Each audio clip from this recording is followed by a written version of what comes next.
Hello guys, it's me Nen Calyes. Kamusta po kayo dyan? At ito guys, samahan niyo po ako mag-unbox sa aking parcel. At ngayon lang po ako mag-unbox kasi nung nakaraan pa po ito dumating sa akin at ngayon lang po ako may oras. At guys, eto na, shucks, reveal na natin. Hulaan niyo kung ano to. Huy! Ito ay pinaka-importanting bagay sa akin. Huy! Guys, excited much. Huy!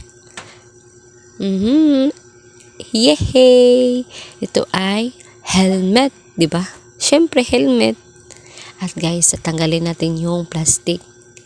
At may ICC po ito, may tatak sa likuran sa helmet. At guys, ang ganda ng kulay, ang ganda ng atake bagay sa akin. Huy, ang ganda ng driver nyo.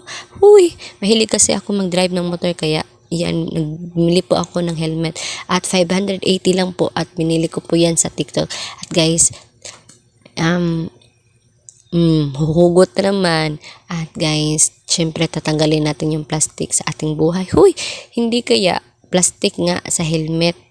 Wala tayong trasa kung hindi natin tatanggalin.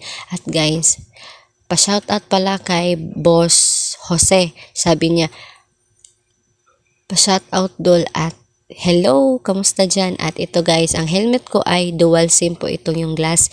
At syempre guys, kinikilig na po ako sa helmet kaya para na akong tanga. Yun lang, bye!